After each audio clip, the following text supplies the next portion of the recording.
Aujourd'hui, je vais vous apprendre à faire un D-spin.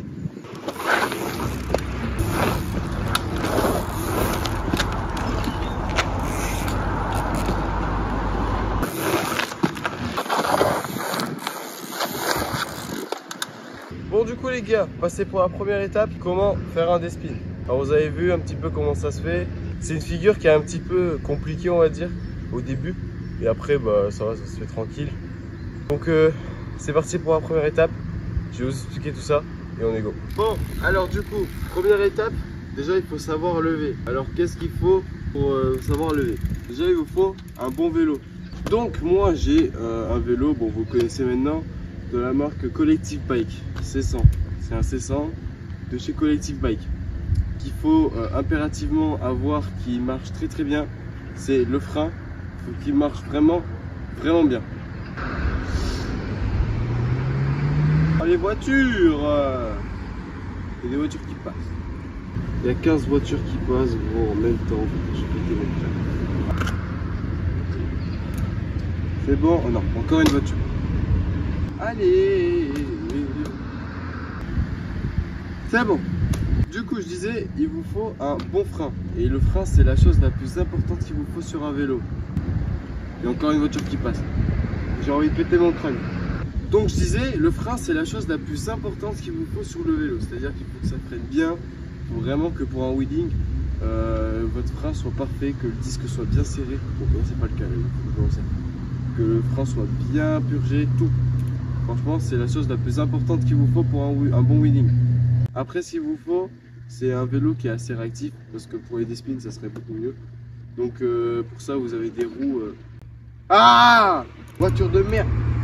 Du coup, je disais, il vous faut une bonne réactivité au niveau du vélo. Bon, après, c'est pas forcément très important, mais c'est beaucoup mieux pour avoir des meilleurs D-spins. Donc, vous prenez des roues qui sont une bonne réactivité. Donc maintenant, on va passer à la deuxième étape, on va faire un wheeling. C'est parti. Bon, je vais pas trop m'attarder sur le fait de faire un wheeling, parce que bah, si vous regardez tuto D-spin, vous savez peut-être faire un wheeling. Je vais quand même rappeler quelques trucs. Vous mettez sur une vitesse qui est plutôt basse au début si vous voulez apprendre.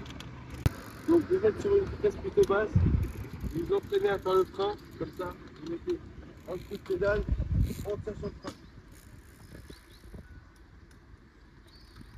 Vous entraînez à faire ça une quinzaine de fois, coup de pédale, on s'assoit, on tire sur le frein.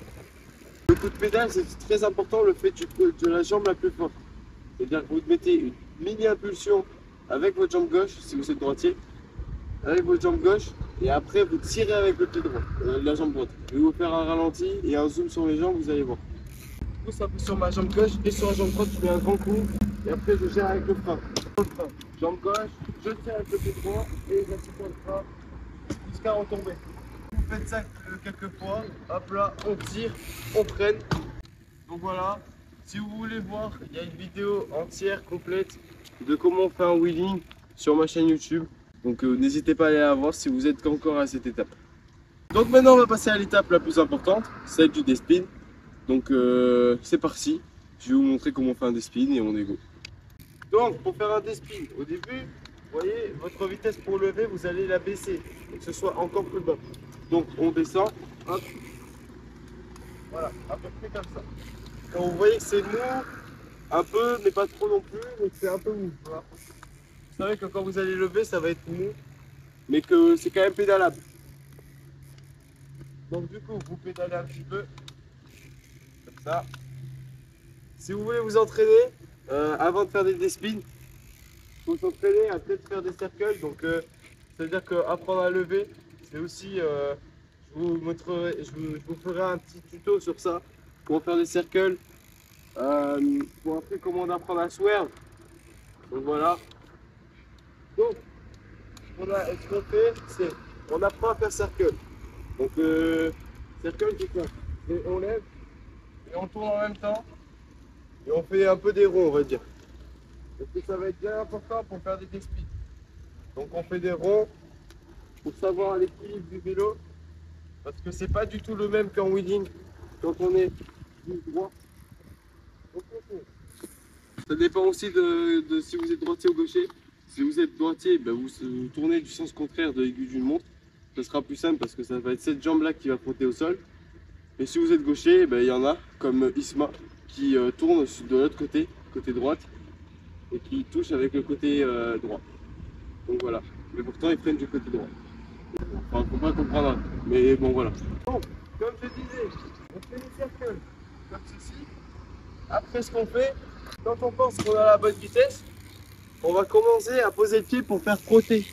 Donc faire frotter, j'ai bien dit faire frotter et pas appuyer et vraiment voilà quoi. C'est vraiment on fait frotter légèrement le pied au sol. On fait nos cercles tranquillement. Et dès qu'on le sent, voilà, on fait frotter le pied sur le sol. Et là, je sais pas si vous avez vu, mais à chaque fois que je vais commencer à bien frotter le pied, mon vélo va commencer à tourner vraiment beaucoup plus petit sans que je le veuille. Déjà, quand vous regardez mon guidon il est soit comme ça, mais ça dépend, ça se fait tout seul. Et ça c'est avec l'apprentissage, tu ne regardes pas vraiment comment tu places ton guidon, c'est-à-dire que ça se fait tout seul avec l'habitude. Donc on fait quelques cercles comme ceci. Pour le sang, on fait frotter. Donc ça peut être de la pointe du pied comme au talon, tout le pied, ça dépend.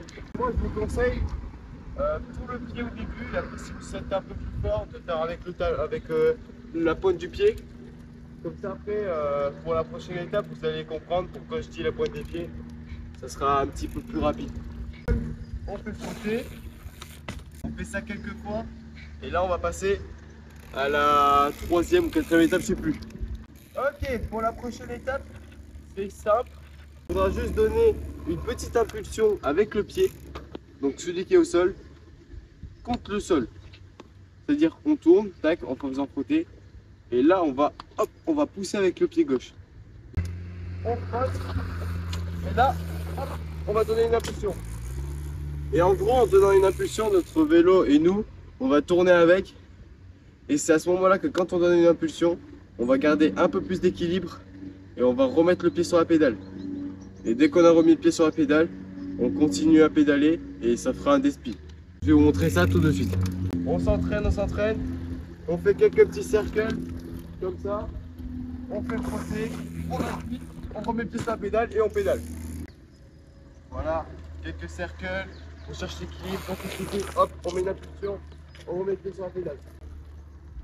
On fait quelques cercles, tranquillement. Voilà, on fait frotter, une impulsion, on remet le pied sur la pédale et on continue à pédaler. C'est d'entraînement, c'est un peu compliqué au début, on peut mettre beaucoup de temps, ça peut être énervant parce que c'est un truc qui est pas trop compliqué mais qui est un peu compliqué à la fois.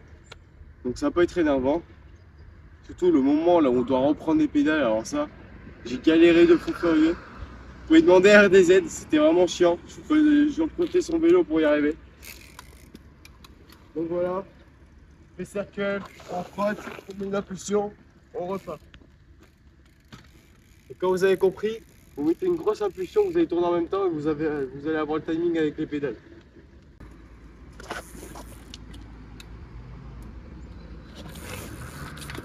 Eh ben, bon les gars, j'espère que cette vidéo vous aura plu. N'hésitez pas à liker, commenter, partager, ça ferait super plaisir. Si vous voulez un prochain tuto, dites-le moi dans les commentaires. Et qu'est-ce que vous voulez comme tuto aussi. Et je vous le ferai peut-être dans les prochains... Encore une voiture. Mais je vous ferai peut-être le tuto dans les prochains temps, dans les prochaines semaines, dans les prochains mois, dans les prochains jours, qui sait. Donc voilà, j'espère que vous avez kiffé. Petit pouce bleu, abonnez-vous si vous avez kiffé et si vous voulez me soutenir. Puis voilà, ciao tout le monde, bis les gars. Et on se retrouve samedi aux h 15 pour la prochaine vidéo. Voilà, ciao tout le monde, bis les gars.